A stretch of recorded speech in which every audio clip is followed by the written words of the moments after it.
Thank you. Okay, so we are doing the Four Agreements. We are on chapter 6, page number 101 in my book. 70 of the PDF. When we talk about the Toltec path to freedom, we find that they have an entire map for breaking free of domestication. They compare the judge, the victim, and the belief system to a parasite that invades the human mind. From the Toltec point of view, all humans who are domesticated are sick. They are sick because there is a parasite that controls the mind and controls the brain. The food for the parasite is the negative emotions that come from fear. Okay, so what is happening? Whenever you are in the left side of the grid, there is a depletion. So something is sucking your energy. If you are in the game of, one second.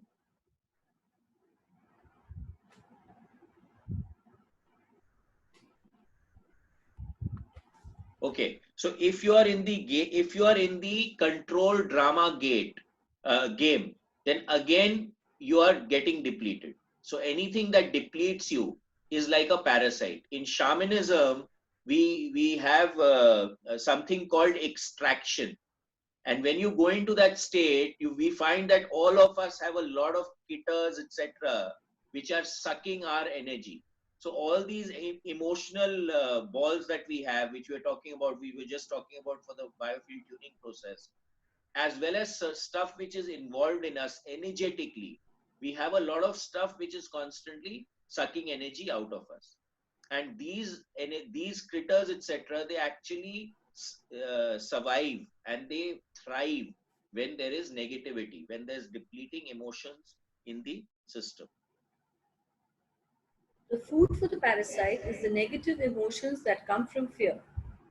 If we look at the description of a parasite, we find that a parasite is a living being who lives off of other living beings, sucking their energy without any useful contribution in return and hurting their host little by little.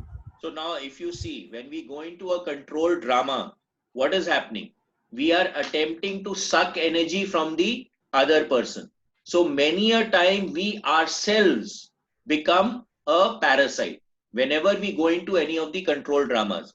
The judge and the victim the judge is like the interrogator and the intimidator, and the victim is like the aloof guy and the poor me guy. The judge, the victim, and the belief system fits this description very well. Together, they comprise a living being made of psychic or emotional energy, and that energy is alive. Of course, it is not material energy, but neither are emotions material energy. Our dreams are not material energy either, but we know they exist. So if all these energy balls that we are talking about, they have a life of their own because they actually can affect you. You understand? They cause reactions, they cause reactivity, they cause you to act in a particular way, which if you were in control of your senses, you would not act. Okay. So whenever we react, we always think back and say that I should not have done this. So the distinction between a reaction and a response, that is what gets created. So whenever we are stuck in these fields, automatically we start reacting rather than responding. One function of the brain is to transform material energy into emotional energy. Our brain is the factory of the emotions, and we have said that the main function of the mind is to dream. The Toltecs believe that the parasite, the judge, the victim, and the belief system has control of your mind. It controls your personal dream. So now what is this? We are creating our reality. Okay. So now when you look at the concept of Maya, nothing is real. So whatever we are observing around us is a creation of the mind. And we are engaging this creation as if it's virtual reality. Now when you do a virtual reality game, you'll put on those glasses and you'll feel as if you are inside that particular virtual reality. So in the same way, the mind is actually creating this 3D environment that we are engaging with. And who is in control? The belief systems, because they are controlling what you're perceiving, and our control dramas. The parasite dreams through your mind and lives its life through your body. It survives on the emotions that come from fear and thrives on drama and suffering. The freedom we seek is to use our mind and body to live our own life instead of the life of the belief system. When we discover that the mind is controlled by the judge and the victim, and the real us is in the corner, we have just two choices. One choice is to keep living the way we are, to surrender to the judge and the victim, to keep living in the dream of the planet. The second choice is to do what we do as children when parents try to domesticate us. We can rebel and say no. We can So now declare over a war. here, just let me finish this. So now we are stuck in the system. Now, what is the best way to get out of the system is to become aware that yes, we are stuck in the system. When you start observing your control dramas, when you start observing where you are operating from, what is the state of consciousness that you are operating from, that is the only time when you can exit from the belief system. Okay, so when I say I start observing it, I can actually say no in my mind that okay, now I'm not going to react like this, I'm going to respond. So my becoming aware and saying that no becomes very, very important. We can rebel and say no. We can declare a war against the parasite, a war against the judge and the victim, a war for our independence, a war for the right to use our own mind and our own brain. See, I don't like the word war, because again, when you think of war, which side of the grid is it putting you in? I'm saying becoming aware and transcending that which is holding us back, transcending our belief system would be a better paradigm as far as I'm concerned. I I feel this a war on this, a war on that, a war on terrorism. It has never won. Okay. So the idea is to transcend it rather than to fight it. It doesn't make sense fighting in my view.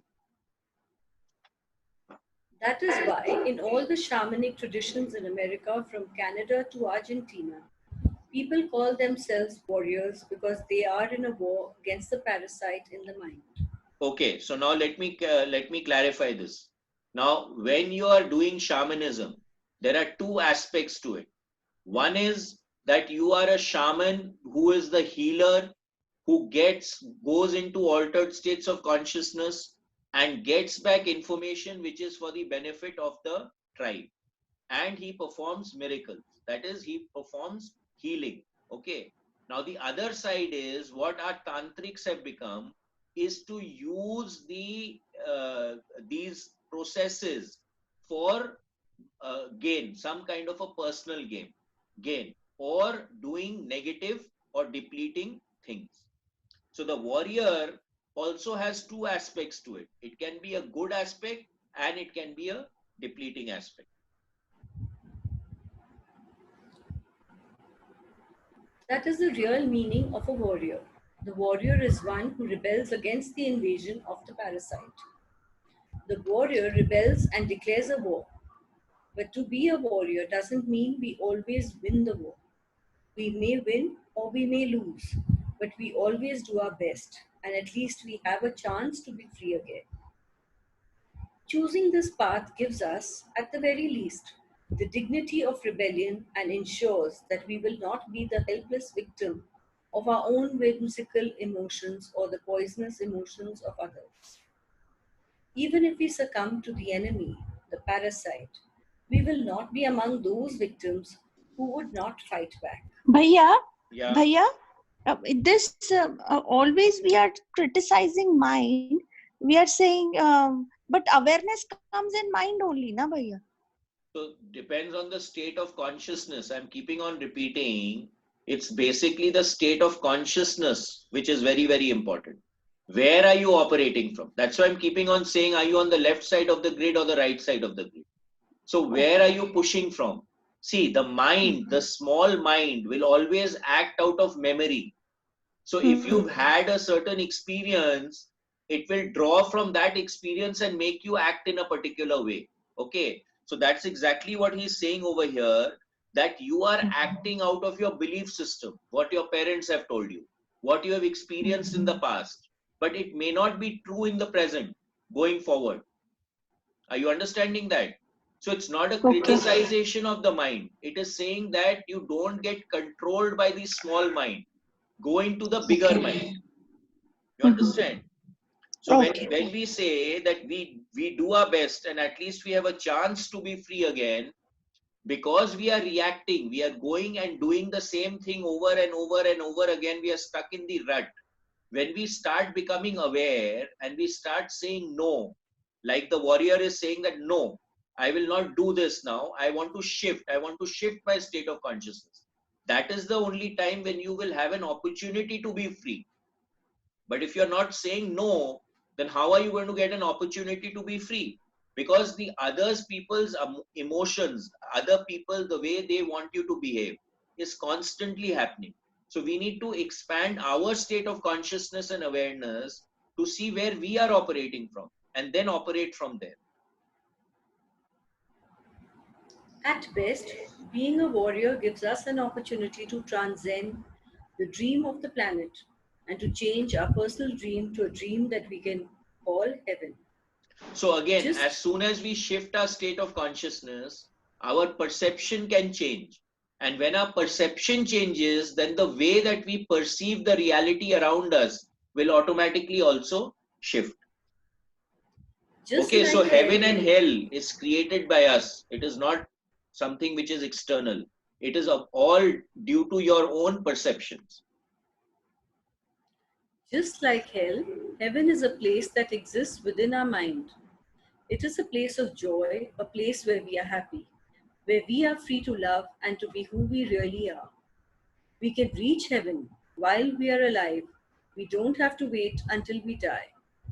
God is always present and the kingdom of heaven is everywhere. But first, we need to have the eyes and ears to see and hear the truth. We need to be free of the parasite. So we need to have eyes, ears to see and hear the truth. What does that mean? We need to change our perception. We need to change the way that we are actually observing what is happening around us. And that is what will free us of our parasite, which is basically the belief system. How do I transcend that? The parasite can be compared to a monster with 1,000 heads. Every head of the parasite is one of the fears that we have. If we want to be free, we have to destroy the parasite. One solution is to attack the parasite head by head, which means we face each of our fears one by one. This is a slow process, but it works. Every time we face one of the fears, we are a little more free. So the two primordial emotions are fear and love. Any kind of issue that you have, you can boil it down to these two emotions. Love is on the right side of the grid, fear is on the left side of the grid. Now, if I want to transcend a fear, the way to transcend is the best way is to face it. Okay, rather than running away from something you fear, if you go and face it, you can transcend it. And whatever processes we are doing, the Hemisync process, the Monroe Institute process, life system, you name all the processes that are there. Any kind of healing is basically giving us the tools, the energy to be able to face the fear and to transcend. A second approach But is to this, what stop is this parasite we are talking about? Parasite, he is referring to the parasite. Any parasite is something the kida in the that mind. eats energy from a host without giving anything Okay. back to the host. So Okay. Okay. our belief systems that we carry on our back are like They are parasites parasite because sites. Okay. Okay. they eat into us and they don't Okay. allow us to grow and transcend. Okay. Oh, So even thank Robert you, dear Monroe sir. always said that we need to transcend our belief system. We need to poke holes in our belief system.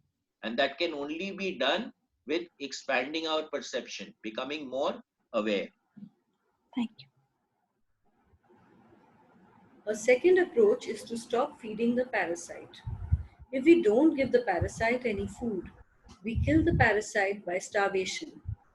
To do this, we have to gain control of our emotions. We have to refrain from fueling the emotions that come from fear. So now again over here, okay, we don't give parasite the food. We kill the parasite by starvation. So anything that puts us on the left side of the grade, if we start to drop it,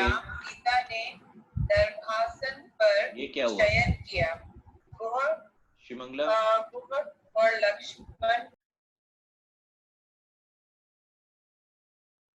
Okay, so anything that puts us on the left side of the grade will start eating into us. Okay, it'll feed the parasite. So anything that puts you on the left side of the grade, if you start dropping it, then that issue goes away. Yeah, Shimangla. A second approach is to stop feeding the parasite. If we don't give the parasite any food, we kill the parasite by starvation. To do this, we have to gain control of our emotions. We have to refrain from fueling the emotions that come from fear. This is easy to say, but it is very difficult to do. It is difficult because the judge and the victim control our mind. A third solution is called the initiation of the dead. The initiation of the dead is found in many traditions and esoteric schools around the world. We find it in Egypt, India, Greece, and America. So initiation by death. Okay. In shamanism, there is a process called dismemberment, where you go into an altered state and you tell the spirits that please dismember me. So you are actually pulled out and you are totally, I mean, you're burnt, you're mutilated, you're reformed, everything is reformed and then you're put back. Okay. Now, an NDE, the near death experience, is like an initiation by death. And OBE is like a initiation by death, where you understand that you're not your physical body and you're actually more than the physical body. That allows you to shift your perspective and paradigm of operation. So that is what initiation of by death is.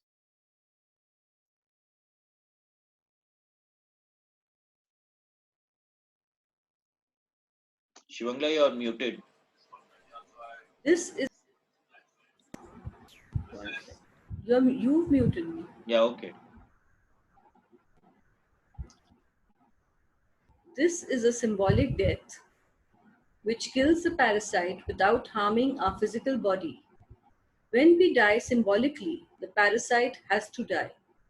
This is faster than the first two solutions, but it is even more difficult to do. We need a great deal of courage to face the angel of death. We need to be very strong. Let's take a closer look at each of these solutions. The art of transformation, the dream of the second attention. We have learned that the dream you are now living is the result of the outside dream hooking your attention and feeding you all of your beliefs. The process of domestication can be called the dream of the first attention because it was how your attention was used for the first time to create the first dream of your life. One way to change your beliefs is to focus your attention on all those agreements and beliefs and change the agreements with yourself. In doing this, you are using your attention for the second time, thus creating the dream of the second attention or the new dream. So what is happening? We have grown up with a particular belief system. We have been given a paradigm of operation. Now, as we are growing up, okay, we are becoming more and more aware. Now we can actually understand and look at whether what that belief system is or that we have been associating with has any value or not. For example, cutting nails at night.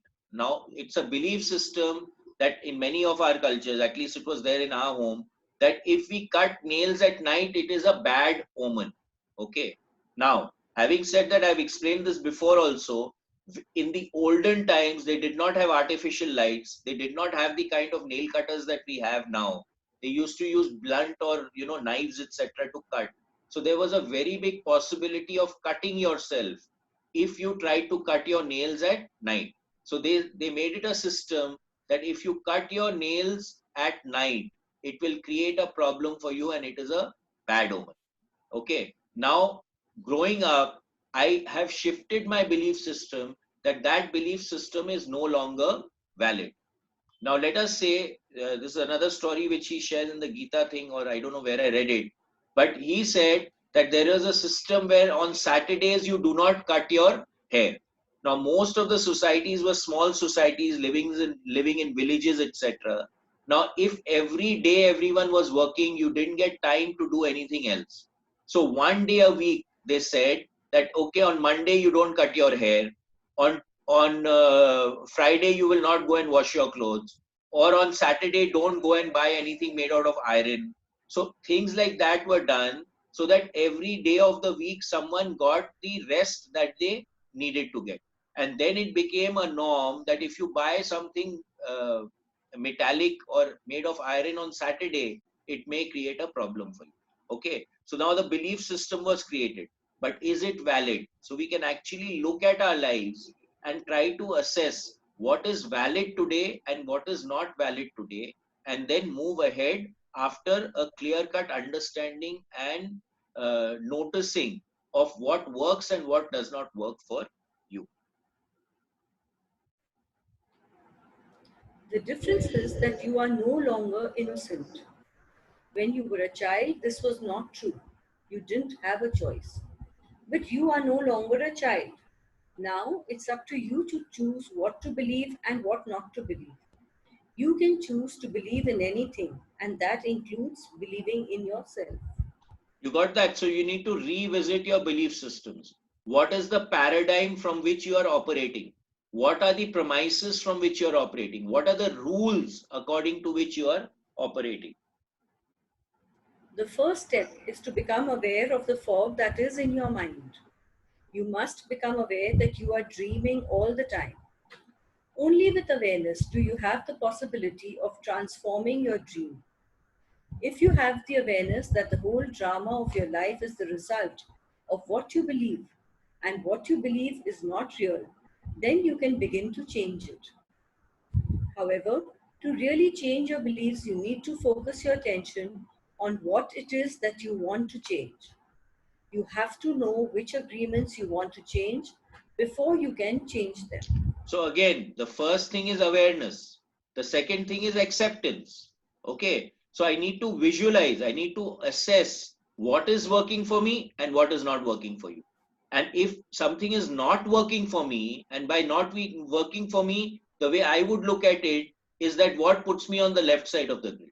If anything puts me on the left side of the grid, I need to transcend it. I need to transform it. I need to let it go or do any one of these things so that it starts working for me and puts me on the right side of the grid.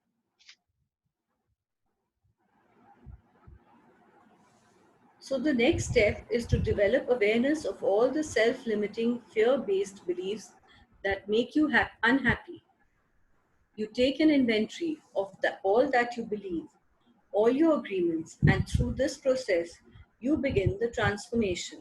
So again, self-limiting, fear-based, what makes you unhappy? All these things are putting you on the left side of the grid.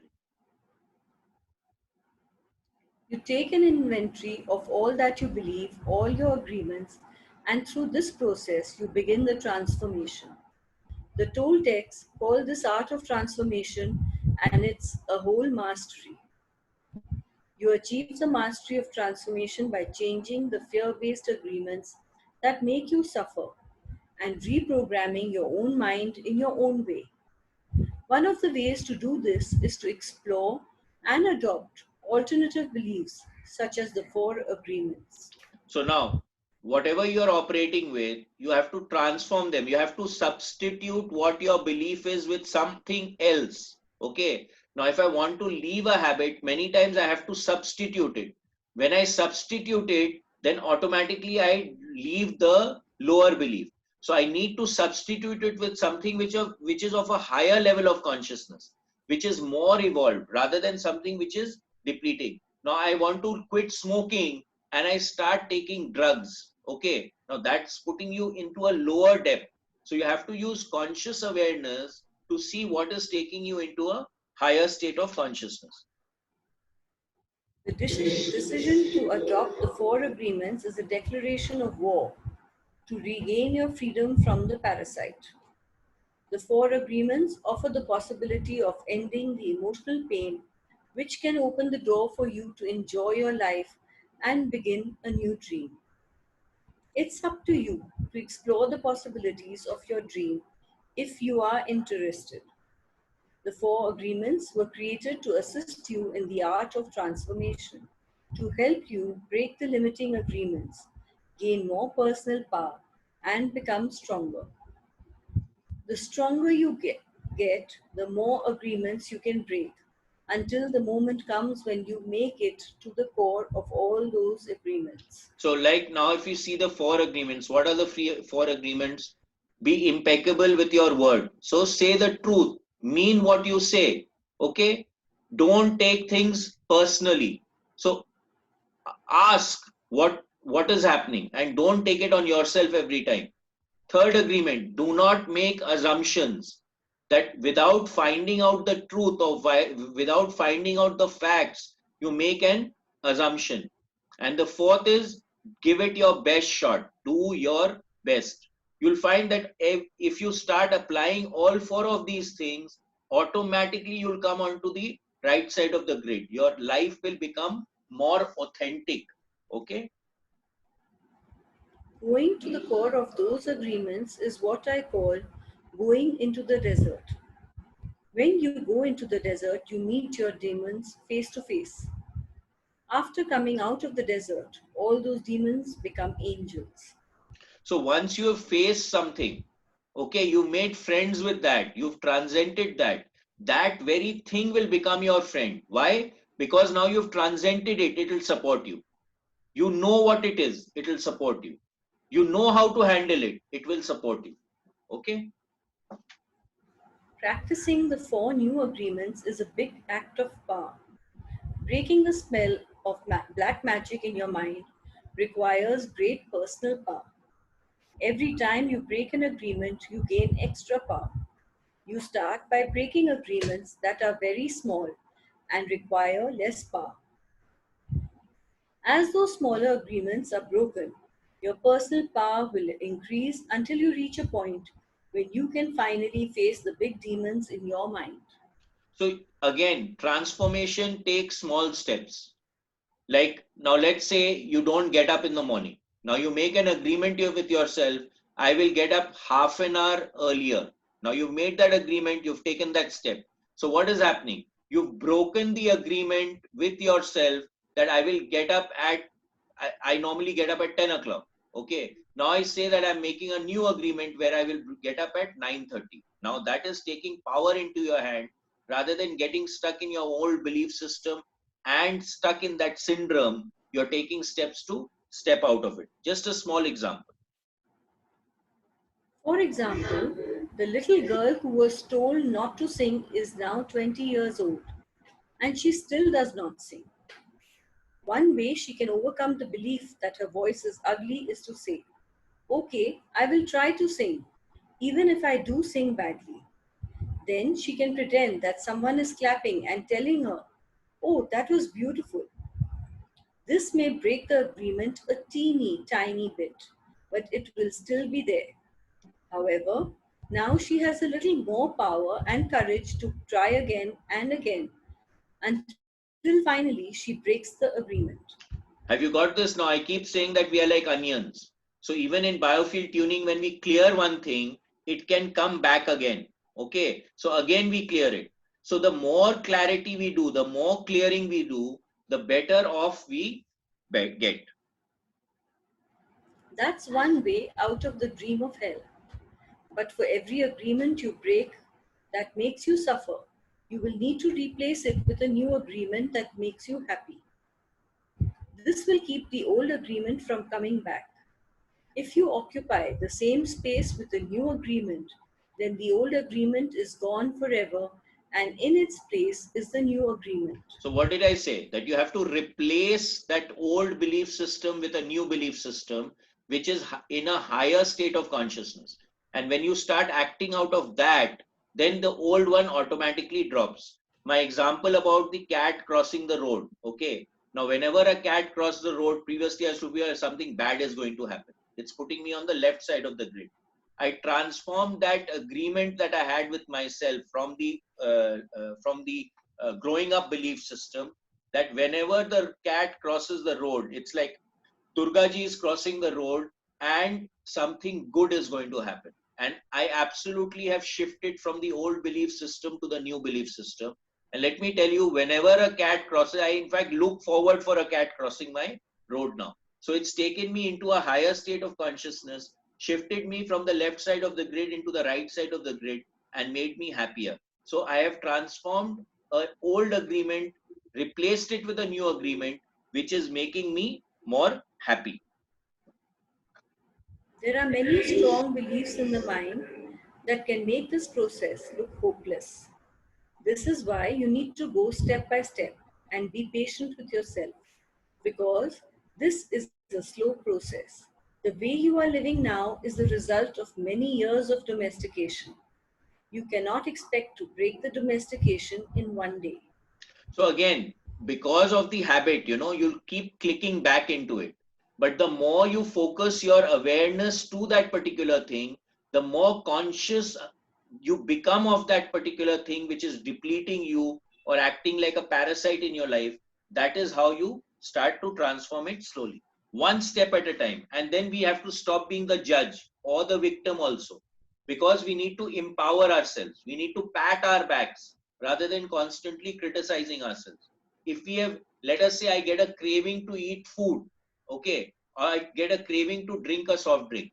Now I delay the craving. So that is also a pat in the back, that how much you've been able to delay. Slowly, as you start pushing the barrier, pushing the barrier, pushing the barrier, धीरे धीरे you'll find that the craving for the soft drink will start to drop. But we need to be aware of it. We need to be conscious of it. And then we can transform the old belief systems. Breaking agreements is very difficult because we put the power of the word, which is the power of our will, into every agreement we have made. We need the same amount of power to change an agreement. We cannot change an agreement with less power than we used to make the agreement. And almost all our personal power is invested in keeping the agreements we have with ourselves. So again, you cannot sort out a problem from the same state of consciousness that it was created. This was a saying by Einstein, and I really like this agreement. Okay. So number one, we need to shift our state of consciousness to be able to change something. And naturally, we need a little more power than what it was created with. Otherwise, we will not have that energy to be able to transcend. That's because our agreements are actually like a strong addiction. We are addicted to being the way we are. We are addicted to anger, jealousy, and self pity. We are addicted to the beliefs that tell us, I'm not good enough, I'm not intelligent enough. Why even try? Other people will do it because they are better than me. So again, all self-pitying, self-depleting statements. And let me tell you, all of us have it. The only thing that can help you to transcend these things is to face it. Okay, do your best in that situation. And as you keep doing your best, you'll start improving and getting better and better and better at it. And one day you will transcend it. Now that fear will no longer be there. That's because our agreements are actually like a strong addiction. We are addicted to being the way we are. We are addicted to anger, jealousy, and self pity. We are addicted to the beliefs that tell us, I'm not good enough. I'm not intelligent enough, why even try? Other people will do it because they're better than me. All of these old agreements which rule our dream of life are the result of repeating them over and over again. Therefore, to adopt the four agreements, you need to put repetition in action. Practicing the new agreements in your life is how your best becomes better. So how do we learn? Repetition makes the master. So how do we learn? Okay, by doing things, by repeating things. Like when we were learning how to drive the cycle, or we are learning how to drive the car. First, we have to really be consciously aware of the clutch, of the brake, of the gear, of the steering wheel, right? Now, as we start learning, it becomes muscle memory. So the idea is to make being impeccable with your word, not taking things personally, not making assumptions, and doing your best. Make it muscle memory. So keep repeating it. The more we repeat it, the more set they will become, and they will transcend, or they will overcome our old belief systems. The discipline of the warrior, controlling your own behavior. Imagine that you awake early one morning, overflowing with enthusiasm for the day. You feel good, you are happy, and have plenty of energy to face the day. Then at breakfast, you have a big fight with your spouse, and a flood of emotion comes out. You get mad, and in the emotion of anger, you spend a lot of personal power. After the fight, you feel drained and you just want to go and cry. In fact, you feel so tired that you go to your room, collapse, and try to recover. You spend the day wrapped up in your emotions. You have no energy to keep going and you just want to walk away from everything. So you've gone into a vicious cycle which totally depletes you and puts you into the left side of the grid and finishes you off. Every day we wake with a certain amount of mental, emotional, and physical energy that we spend throughout the day. If we allow our emotions to deplete our energy, we have no energy to change our lives or to give to others. The way you see the world will depend upon the emotions you're feeling. When you are angry, everything around you is wrong, nothing is right. You blame everything, including the weather. Whether it's raining or the sun is shining, nothing pleases you. When you are sad, everything around you is sad and makes you cry. You see the trees and you feel sad. You see the rain and everything looks so sad. Perhaps you feel vulnerable and have a need to protect yourself because you don't know in what moment someone will attack you. You do not trust anything or anyone around you.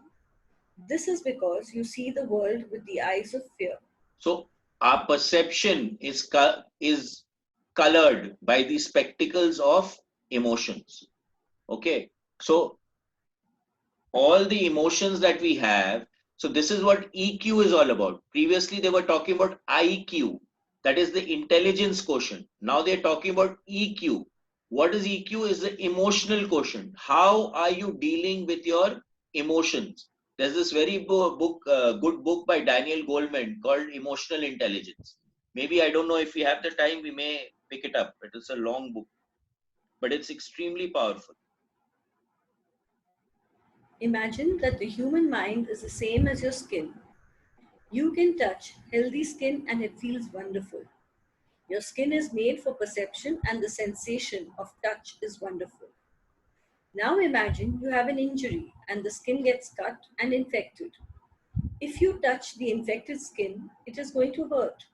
So you try to cover and protect your skin. You will not enjoy being touched because it hurts. Now Okay, so now what is imagine, happening? Whatever our belief system is, we try to cover it up. Why? Because करोदने से दिक्कत होता है. So we have to be ready to handle that pain to achieve that transcension. now imagine that all the humans have this skin disease. Nobody can touch each other because it is going to hurt. Everyone has wounds on their skin, so the infection is seen as normal. The pain is also considered normal. We believe we are supposed to be that way. Can you imagine how we would behave with each other if all the humans in the world had this skin disease? Of course, we would hardly ever hug each other because it would be too painful. So, we would need to create a lot of distance between us. The human mind is exactly like this description of infected skin. Every human has an emotional body completely covered with infected wounds. Each wound is infected with emotional poison, the poison of all the emotions that make us suffer, such as hate, anger, envy, and sadness. An action of injustice opens a wound in the mind, and we react with emotional poison because of the concepts and beliefs we have about injustice and what is fair. So now what is happening? Again, we have a skin, right? So this what we are talking about in biofield tuning is exactly this. So we have these wounds hanging in our body in the biofield, okay, which is our body, actual body. So anytime anyone touches that, we go into a reaction. The mind is so wounded and full of poison by the process of domestication that everyone describes the wounded mind as normal. This is considered normal, but I can tell you it is not normal. We have a dysfunctional dream of the planet, and humans are mentally sick with a disease called fear. The symptoms of the disease are all the emotions that make humans suffer: anger, hate, sadness, envy, and betrayal. When the fear is too great, the reasoning mind begins to fail, and we call this mental illness. Psychotic behavior occurs when the mind is so frightened and the wounds so painful that it seems better to break contact with the outside world. So what happens here? I go through a really traumatic event, okay, and I want to step out of it. So I disassociate from that. And in shamanism, it is called soul portion retrieval. That this part of us which distance itself from us due to a traumatic event, etc., we bring it back. In biofield tuning, we are doing the same thing. This part of us which is hanging in a biofield, which is a very, very major part of ourselves, but we are not associating with it. Again, this is rebought. Okay.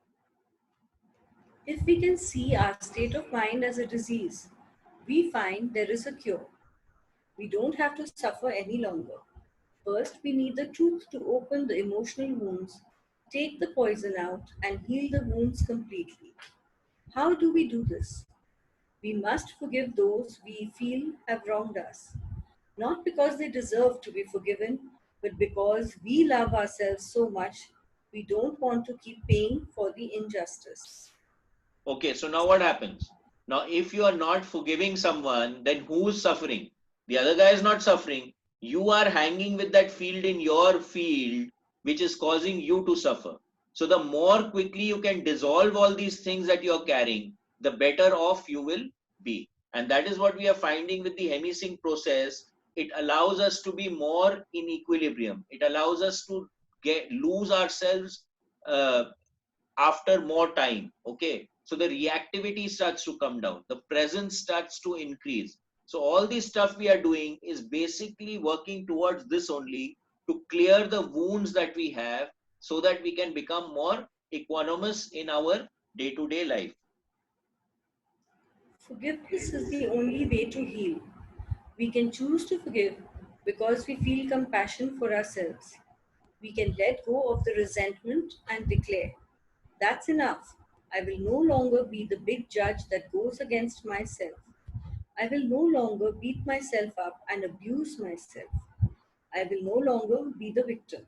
So now how do we do that? We realize what is the syndrome that we are going through. We realize the pattern that we are going through, which is causing a depletion in us and acting like a parasite. And then we say, no, I am not going to engage in this activity anymore. I do not want this anymore in my life. And we do that powerfully so that we can block it. Okay, because we want to transcend. And let me tell you, whenever we go into these syndromes, it is something which is getting triggered off in the other person also. So when we heal ourselves and we say no, we are actually helping the other person also to transcend out of their drama. Okay. So whenever anyone moves out of a control drama, you are allowing the other person also an opportunity to move out of the control drama. First, we need to forgive our parents, our brothers, our sisters, our friends, and God. So now this is important. And God, we are blaming God for everything. Okay. Now again in the Gita also he says that stop blaming God. Whatever is happening with you is happening because you have desired it. This entire universe that we are experiencing, this 3D environment, is a result of our desires. What have we wanted? And that the universe is a very, very powerful servant. That's what he says, that the universe is a very powerful servant. It will do for you what you want. But because we do not have clarity of intent, we really do not know what we want, which is the cause of the problem. The moment you actually boil down to what you really want, then you will see that it will start to manifest in your life. So the blame game has to stop. Now, when we stop blaming, we have to forgive. We have to transcend that. We have to forgive and forget and then move ahead, not allow that thing to hold us back anymore. Once you forgive God, you can finally forgive yourself. Once you forgive yourself, the self rejection in your mind is over. Self acceptance begins, and the self love will grow so strong that you will finally accept yourself just the way you are. That's the beginning of the free human. Forgiveness is the key. You will know you have forgiven someone when you see them and you no longer have an emotional reaction. You will hear the name of the person and you will have no emotional reaction. When someone can touch what used to be a wound and it is no longer hurts you, then you know you have truly forgiven. So again, when we clear the field, we find that slowly the reactivity goes down. And I have seen this over and over again with the people who've attended the excursion and the gateway, etc. They all come back and say our reactivity, our irritability, all these things have come down. So definitely some wounds are getting taken care of and cleared by the processes that we are doing. The truth is like a scalpel. The truth is painful because it opens all of the wounds which are covered by lies so that we can be healed. These lies are what we call the denial system. It's a good thing we have the denial system because it allows us to cover our wounds and still function. But once we no longer have any wounds or any poison, we don't need to lie anymore. We don't need the denial system because a healthy mind, like healthy skin, can be touched without hurting. It's pleasurable for the mind to be touched when it is clean. Okay, we can stop here. So naturally, the cleaner you become, the more authentic you become. Okay. Now, as we start clearing ourselves, you'll find that you will be impeccable with your word. If you say something, you'll attempt to do it. If you are thinking something, it will manifest. So all those things will start to happen as soon as we start getting clarity of our thought and mind. I think it's already 3:15, 18 over here. Anyone, anything to say? Ji, I wanted to ask you something. Yes, So when you talk about this escape velocity, okay, yes. now what really does it mean? So for example, there is one person and whatever it is, there are kind of emotions which all have and you don't, that person brings out say negative energy. So one way, as you said, is that you increase your consciousness. And but it can happen that he talked in this book, he talked about two things. One is that you confront the situation, so go in a kind of conflict mode, or what you do is you stop feeding it, so you escape, you just walk around that situation and don't give it any kind of energy or whatever it is. But if we have to evolve as a soul, don't we have to experience each and every experience? Absolutely. So you've already experienced it, right? Yeah, That the is why it's in your discomfort field. is, okay. That is why it's in your field. If you wouldn't have experienced it, would it be in your field? Yeah, no, correct. That's right. So you've already experienced it. Now what are you doing? You're revisiting that same experience. Right, correct. You've got into a rut, you've gone into a pattern. So Yes. the idea here is to transcend the pattern. So over here, when he says go and face it, it doesn't mean go and face that person who's creating Right. the who from it. What you need to confront is the emotion. Correct. That Okay. what is causing that pain to well up in you. Yeah, yeah, correct. Now, Got it. Yeah. from the perspective of the other guy, he may not have done anything bad, Yes, that's but right. it has Yes, correct. created a reaction in your field. So Correct. then where is the problem? Is it in his field or is it in your field? No, it's in my field, suppose, if So I were in the person. exactly. Correct. So if it is Right. your field, then you need to transcend it in your field, not in his field. Correct. Got it. Yeah. All right. You get that distinction? Yeah. Now, Yeah. the only Correct. way to face it is to face and acknowledge that, yes, I am going into a reaction. Yeah. Correct. Now, Yeah. only when I accept, I become aware I'm going into a reaction. Now, I have to accept I'm going into a reaction Correct. without any justification. So Correct. I don't go into the control drama. Over here, he's used two dramas. That is the judge and the victim. Correct. That's right. Yeah. I'm looking at it from the perspective of Celestine prophecy, where they have four aspects. So you'll find that anything that triggers you is resulting from one of the control dramas. Correct. Yes. You're getting that? Yeah. Now, Correct. if I want to transcend the control drama, I need to be aware of it. And then I need to say no, that I am not going to go into that control drama anymore. Got it. Now, the moment I say no, then I'm giving myself an opportunity to behave in a separate way. Right. Now, it doesn't mean that you will not go into a reaction again. Correct. Let us say I've said no, but the other person keeps poking you. You may still go into a reaction. But now if it was happening 10 times in a given period of time, now it will start happening 8 times. Then it will happen 5 times, then 3 times, 2 times. The time limit will start increasing. That when you go into that reaction. Right. And slowly you will eradicate it. Now it's no longer in your field. So now it's not going to affect you anymore. Okay, so the karmic workout, just thinking about it, will get over the moment you get this realization. Absolutely. So that's what self-realization is all about, right? The more we realize and we become aware, what is self-realization? It's becoming aware. Correct. Yeah. And when you become aware, that's the only time you can transcend. Now, if I'm going into a reaction, I'm not even aware I'm going into a reaction, how will I transcend it? I'm going into a reaction, but I don't accept I'm going into a reaction. How will I transcend it? Correct. I'm going into a reaction, but I'm not putting any other tools in place or aligning with a different belief system. How will I transcend? Correct. Yeah. Got it. Yeah. Are you getting it? So we need to put a structure in place for us to clear our field. Yeah. Thank you. Okay. Anyone else? Anything? Okay, if I may just add one more thing. This is according to the Reball experience. I just want to share this. So I and my father-in-law, we stay very close. So I got a call from my husband. He's just collapsed.